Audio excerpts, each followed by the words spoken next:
In 2022, she became the first Arab or African woman to win a WTA 1000 event after triumphing in Madrid. Oh,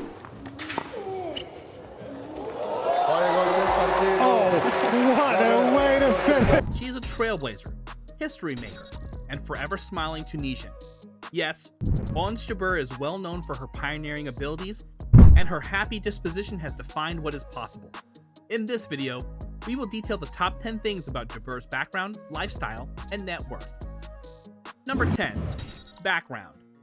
Ons Jabeur was born on August 28, 1994, to Samira and Rita Jabeur in Sar Helal, a small town in Tunisia. Ons developed her passion for tennis from her mother. She stated in an interview, "My mom always wanted to play tennis. Since I was the youngest of my brothers and sisters, she took me to the tennis club. I saw her playing, and then I grabbed the rackets. I wanted to play also, and I was a troublemaker. She had to let me do something to be quiet." As a result, Ons began playing the sport when she was only 3 years old. Her club did not have its own tennis courts, and she could only train on courts at nearby hotels. By the age of 10, she had moved from her hometown of Sousse to Tunis to study and play tennis. Ons was so good at tennis as a junior that many called her Roger Federer due to her shot selection and ability to execute them. At the 2011 French Open, she won her only junior Grand Slam title to become the first North African woman to win a junior Grand Slam tournament. The title helped her rise to number 4 in the world in the junior rankings. However, Ons was just getting started. Number 9. Career so far. Jabeur began playing on the ITF women's circuit in 2008 at age 14. In October 2009, she finished runner-up in both singles and doubles. She won her first title at the 10K level in singles in May 2010 in Antalya, Turkey. She then won the singles and double events at another 10K tournament in Casablanca, Morocco, 2 months later.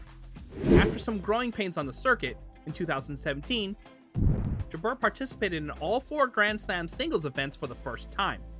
Her breakthrough came at the French Open. As a lucky loser, she won 2 main draw matches, including an upset of world number 7 Dominika Cibulkova in the second round for her first top 10 victory. She ended that season as a runner-up to world number 14 Daria Kasatkina. She defeated 3 top 25 players in the tournament, including number 8 Sloane Stephens and number 11 Anastasia Sevastova. With this result, she returned to the top 100 at a career high of 62 in the world. Jabeur had to wait until 2021 to grab her first professional title at the Birmingham Classic, defeating Daria Kasatkina in the final. In 2022, Jabeur had become a household name by making impressive runs to the runner-up spot at Wimbledon and US Open, losing to Elena Rybakina and Iga Swiatek respectively. Her consistent play on tour has pushed her to the number 2 spot in the world rankings. Knowing the odds she has defied so far, we know that she will use those disappointments to fuel the fire and win her maiden Grand Slam title very soon. Number 8. Endorsement. Jabeur has felt that her background has impacted her ability to get sponsorship. She stated in an interview, "It's much different to come from my country than being American or French or Australian, you know? They have not just the example of seeing players playing in front of you, or more tennis clubs, or even more tournaments, let's say. But I've been rejected by sponsors because of where I come from. Fortunately, the first company to take a chance on Ons was the apparel company named Lotto. She's grateful for the opportunity the company has given her and wears the kits with confidence." She later got a racket sponsorship deal with Wilson, and she later received other endorsements including Qatar Airways, Laval, Maximilian Jewelry, and Jussur. Number 7. Earnings and net worth. As the world number 2, Jabeur earned nearly $4.8 million in 2022 after playing 60 matches. She has won 42 and lost 18 matches. In her career, she has a 336 and 211 record and has earned over $8.9 million. According to Spotrac.com, Jabeur is already up to number 68 all-time in terms of her career earnings. According to CelebrityNetWorth.com, Ons has a net worth of $5 million. Pretty sweet for a sweet girl. Number 6. Idolizes Andy Roddick. Ons is an A-Rod fan. We don't mean Alex Rodriguez, and we don't mean Aaron Rodgers. Rather, she is Andy Roddick's fan. During the 2022 US Open, Jabeur met Roddick and it was an unforgettable moment for the Tunisians. She stated in an interview, "Yeah, I was like surprised to see him. Like, whoa, he's there. I hugged him. I didn't know if I should shake his hand or hug, I don't know, but I went for the hug, of course. I told him I was going to fire my team because they all met you and I didn't meet you yesterday. It was very nice. He told me he's following me and supporting me, which is incredible, you know? I actually looked up the last picture I took. It was at the Australian Open, I think in 2009. He was warming up or training. I was very close. But then when I wanted to go and take a picture with him, he had already left. I always wanted to be part of that fun player that he is. I suck at intimidating people, but he does it really well. Also, what is impressive is his serve. Always wanted to serve like that. The feeling is mutual for Roddick because he's a fan of Jabeur as well and has praised her heavily a couple times when he worked as a tennis analyst. Andy and Ons. I can see the similarities. Number 5. Cheeky sense of humor. It is brutal being the runner-up as a finalist in any competition, and Ons Jabeur made 2 finals during the 2022 season at Wimbledon and the US Open. How did she deal with it?